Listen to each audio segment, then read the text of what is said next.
worship is given to the Son. Jesus says to the devil in Matthew 4:10, "For it is written, you shall worship the Lord your God and serve him only." This is after the devil said, "Fall down and worship me." Jesus says, "You shall worship the Lord your God and serve him only." Proskuneō is the word that he uses there.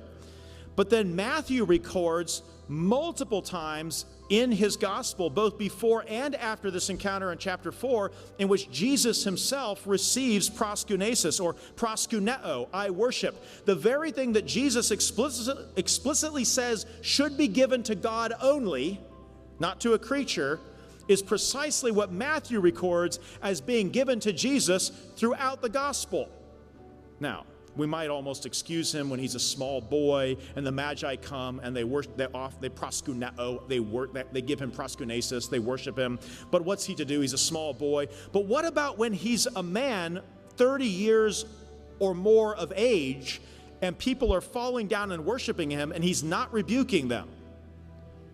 He doesn't. But he does rebuke the devil. When the devil tempts him to offer false worship, he rebukes the devil. So we know Jesus cares about the right object of worship. He says as much to the devil. And yet when people do to Jesus exactly what Jesus says you should do only to God, effectively Jesus says, this is right. Either Jesus is woefully inconsistent with himself, or he regards himself as the true God and therefore worthy of the worship offered him. It's not just in Matthew's gospel, but you can find it all through the gospels, Jesus as the object of proskuneō. Then in Revelation chapter 5, God and the Lamb are given the exact same worship. And then again in chapter 22, verse 3, God and the Lamb are given the exact same worship.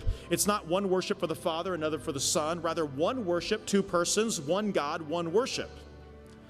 And the book of Revelation is an interesting place to have the Son worship, because in the book of Revelation, John in chapter 19 and chapter 22 twice falls down at the feet of a holy angel and begins to worship the angel. And the angel, if you remember this, rebukes John and says, "Do not do that. I'm a fellow creature of yours." So we know the book of Revelation is concerned about making sure we worship God and not creatures. But then when the Lamb is being worshiped, no holy angel objects to that. So my point, if holy angels are all hot and bothered about false worship, and then they don't say anything by way of objection when the Lamb is worshiped, and there are myriads and myriads of holy angels all around him while he's being worshiped, yea, even giving him worship, okay, it's not rocket science. The holy angels regard him as true God, worthy of the worship, not just one of the great created servants like the rest of us. It's our Maker who came to save us.